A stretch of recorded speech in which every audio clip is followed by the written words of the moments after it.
Hello, I am James P. Roberts of Madison, Wisconsin.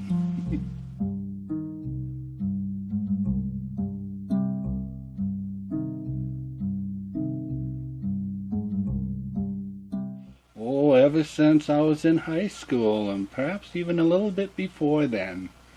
But it was definitely while I was in high school that poetry became my bug, digging under my skin and just not letting loose.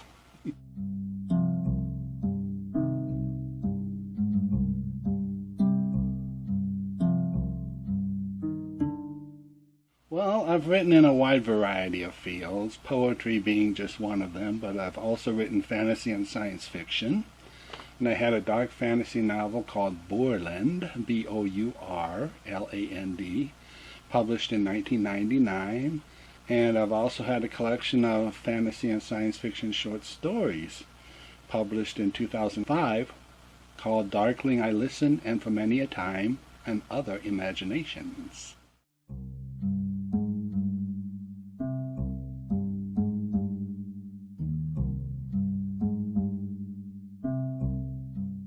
To me, poetry is speaking your thoughts in a language that you don't normally use in everyday conversation.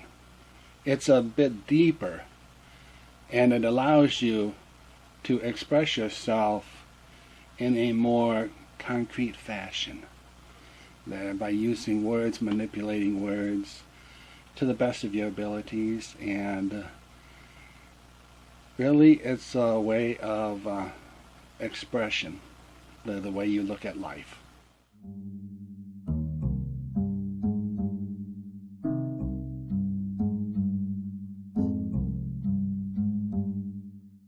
I have an extensive poetry collection, so it's really tough to name just a few influences. Definitely the Eastern European poets influenced me greatly.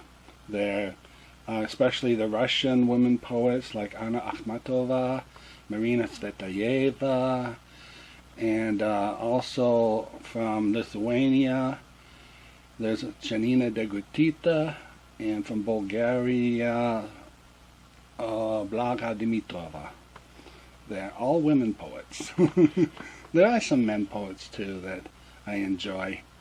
Otherwise, it's in the United States, I really enjoy the poetry of Quincy Troupe, Wallace Stevens, Dennis Smith, the classics like Robert Frost, even going back to the Romantics, Keats and Byron and Shelley, and Emily Dickinson, Christina Rossetti. I love Christina Rossetti.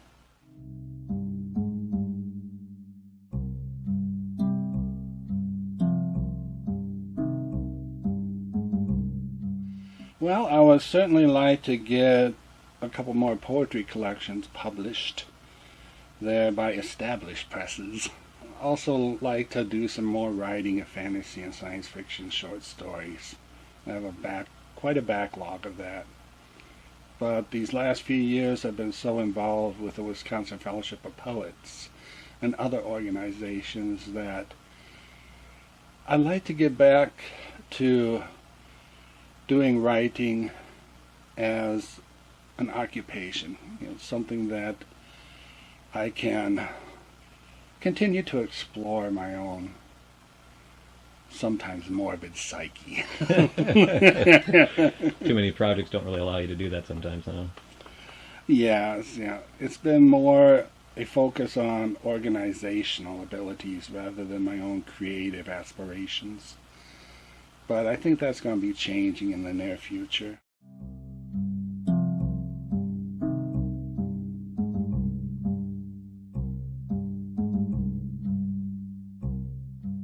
Well, I would like to see it expand into some of the smaller cities. Poetry seems to be congregating in the larger cities, Madison, Milwaukee, Green Bay, Appleton. Not so much to the northwest. Eau Claire, there's a bit, Stevens Point in the central. But there's really not much in the western part of the state. La Crosse, hardly anything. I like to see poetry expand and have more of a focus on the entire state of Wisconsin. A lot of it has to do simply with the availability of venues in those areas and the problem of traveling. Yeah. And it's a long way to go to Platteville if you live in Green Bay. Especially for a small event, if it's a small event. Yeah.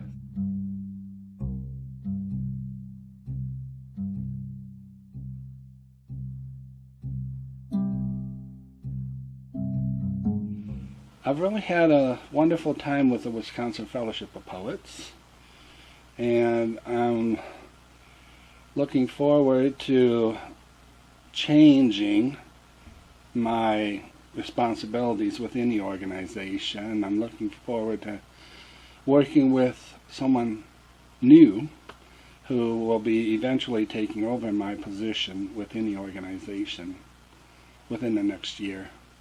But I really can't complain about anything in the past or even in the present, and I'm certainly looking forward to a great future for poetry in Wisconsin.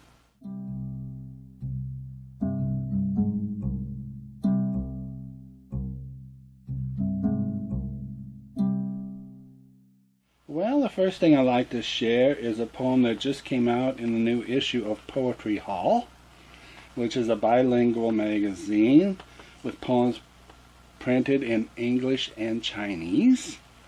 So this is a new territory for me, having my poem published in two languages side by side. And what makes it even more intriguing is that the poem itself is about a Russian woman poet named Anna Akhmatova. It was very famous in the 1920s and 30s, even up to the 1940s. And her best-known poem is a very long poem called Requiem. It's not very easy reading. There's a lot of grim stuff in there, but she had a very grim life for the most part. But I've always found the way she uses language as sometimes a great metaphor for not only life as it is being experienced then, but also a wider canvas of life throughout the universe. And that's a lot what I feel Requiem is about. So this poem is called Upon Reading Anna Akhmatova. And I'm going to read it first in English, and then I did a little hasty translation into Russian myself. I can't read the Chinese translation. Someone else will have to do that. A few pages of Akhmatova before eyelids shutter into dreams. She sees with such stark clarity the night's turning tide. A cup of tea, an open window, how the wind scatters chaff, blown to an empty, raging sea where the lonely gull keens. Time to close the book. Age loosens the skin, wrinkled and spotted like dried oranges. The soft descent of the axe. And now, in Russian, Пожалей прочтения Анны Ахматовой. И сколько страниц Ахматовой. При этом, как вещи закроются во сне. Она видит такой абсолютной ясностью, но поворачивает поток.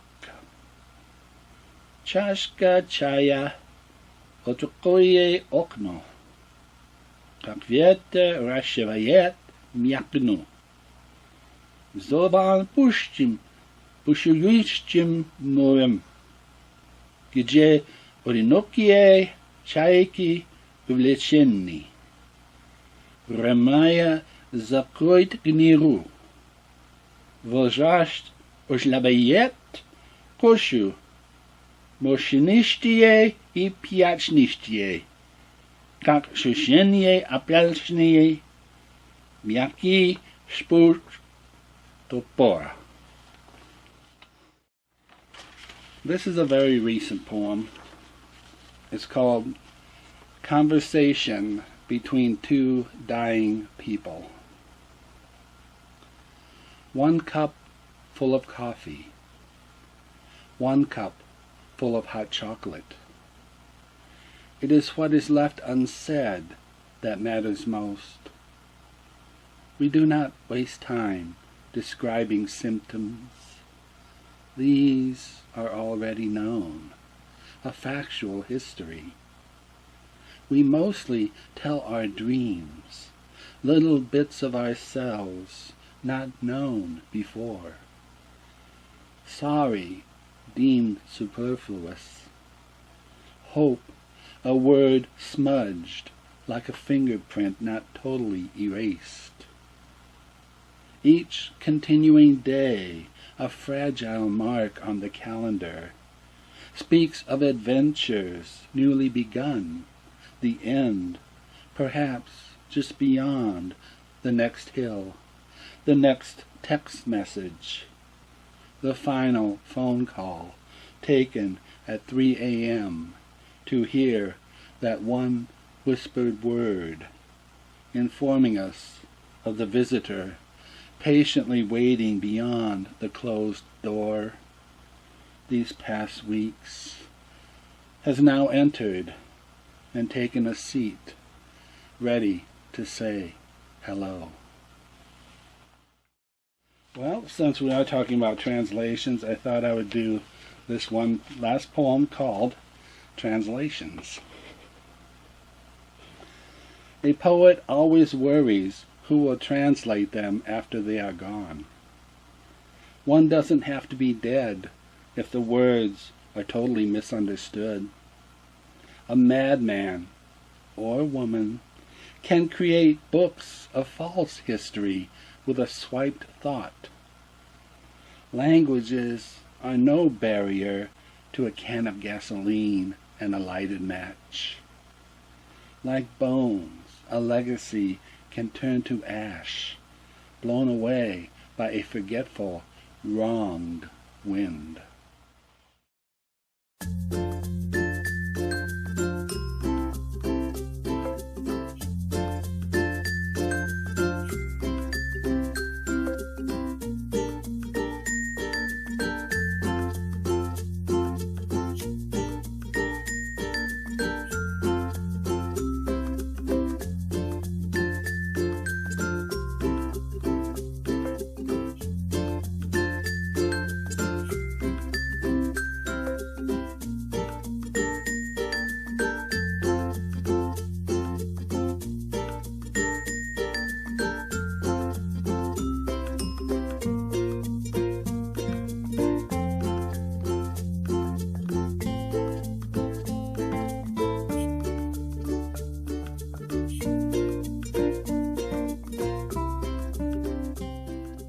My name is James P. Roberts, and I'd like to thank Nathan J. Reed for this opportunity to share poetry on National Poetry Month.